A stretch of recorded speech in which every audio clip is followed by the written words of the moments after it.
Sébastien, bonjour. Bonjour Vincent. Alors, est-ce qu'on n'assiste pas à un changement de paradigme sur les marchés actions? Tout simplement parce que la politique monétaire, qui a porté ces mêmes marchés pendant plusieurs années, est aujourd'hui en train de changer, d'évoluer.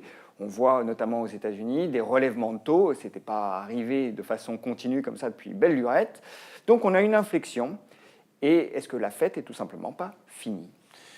Alors, il faut essayer de raisonner peut-être autrement et de se dire qu'est-ce qui a alimenté la fête, notamment en 2017. Et là, la réponse, elle est à voir dans l'économie. On a eu une situation quand même exceptionnellement bonne au niveau mondial. Je ne parle même pas au niveau européen, où là c'était une très bonne surprise, mais au niveau mondial, une situation exceptionnellement bonne. Ça veut dire quoi? Ça veut dire de la croissance dans quasiment tous les pays du monde. Il y a des statistiques Et on nous dit que cette croissance va rester synchronisée. Voilà, alors, plusieurs mots. Croissance dans tous les pays, croissance auto-entretenue. Et quand je dis auto-entretenue, c'est-à-dire qu'on voit une baisse du chômage et donc une hausse du pouvoir d'achat, ça entretient la machine. Une croissance sans inflation. Et j'allais dire, avec des taux bas, bref, on a le meilleur des mondes pour l'économie et la bourse. Pourquoi ça ne continuerait pas sur 2018? Parce que c'est auto-entretenu. A priori, ça a toutes les raisons. Un petit... De continuer, vous De continuer, pardon. Un petit bémol près, c'est que, en fait, cette croissance économique synchronisée, elle n'est pas au même niveau de cycle dans chacun des pays. C'est-à-dire qu'on démarre en Europe, mais on est très avancé aux États-Unis. Et puis en Chine, dans la zone Asie, on a des choses un petit peu différentes, mais en Chine notamment, on essaye de la contenir. Et dans cette croissance synchronisée, mais pas au même niveau de cycle, vous avez, et là vous avez complètement raison de le rappeler, des politiques monétaires qui ne sont pas au même degré de maturité, même si elles ont un point commun, c'est qu'on peut imaginer que le pic d'injection, d'assouplissement est derrière nous. Et donc, je ne sais pas si j'irai jusqu'à parler de changement de paradigme, mais là où je n'ai eu que le meilleur en termes économiques et monétaires, je peux avoir, et je suis en droit d'attendre effectivement, en 2018 et 2019, mais 2018, bien des premiers éléments de désynchronisation et de désalignement des planètes. Mais alors, est-ce que le changement de paradigme est déjà pris en compte dans les cours? Parce que c'est aussi la question de la valorisation qui ressurgit. Alors, la valorisation, elle vous dit quoi? Tout le monde est d'accord pour dire qu'elle est très élevée, notamment aux États-Unis. Mais la réalité, c'est qu'avec 3% de croissance, 4% de chômage, un stimuli budgétaire, c'est le plan Trump, et des taux qui certes montent mais restent bas, la valorisation de Wall Street, on a le droit de dire qu'elle est justifiée. Et que si on continue d'avoir les mêmes niveaux sans inflation, pas d'inflation forte, vous pouvez continuer. Alors sûrement pas à battre des rythmes à 60%, mais vous pouvez continuer. Et donc un élément de réponse, finalement, je reviens un petit peu en arrière, c'est la politique monétaire américaine. Quelle va-t-elle être? Et là, c'est finalement, contrairement à ce qu'on peut entendre dans le consensus, moi j'ai le sentiment que c'est un énorme point d'interrogation. Et donc un énorme point d'interrogation dans ma question, dans ma réponse. Pourquoi un point d'interrogation? Parce qu'on vous dit, la Fed, elle a remonté les taux 3 fois cette année, elle va les remonter 3 fois en 2018. Oui, le chemin semble tracé. Le chemin semble tracé. Sauf que, qui peut le dire véritablement, alors qu'on vient de changer de patron de la Fed, que lui-même vous dit qu'il ne comprend pas pourquoi il n'y a pas d'inflation, alors qu'on va changer un nombre important de membres votants, et donc ça peut jouer quand même sur cette politique, et alors même que le président des États-Unis tente un peu par tous les moyens de rendre cette Fed plutôt dépendante qu'indépendante. Et donc, je crois qu'on pourrait avoir une grosse surprise sur la politique monétaire américaine et par voie de conséquence un impact sur le dollar, par conséquence un impact sur les taux et par conséquent un impact sur les marchés d'actions. Et n'oubliez pas... Mais une grosse surprise, ça serait quoi? Une accélération des hausses de taux? Non, peut-être que ça s'arrête. Peut-être que ça s'arrête parce que, contrairement à ce que l'on pense, et donc les anticipations sur le dollar seront différentes. Les marchés obligataires vous donnent un élément de réponse assez intéressant.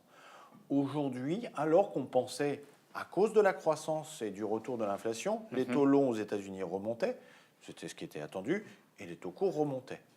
qu'est-ce qu'on s'aperçoit? Que les taux courts remontent, c'est tracé, c'est écrit, mais que les taux longs rebaissent. En gros, que vous avez une courbe des taux qui est plate, voire en train de s'inverser. Ça, c'est toujours le signe annonciateur d'un problème. Une courbe des taux qui s'inverse.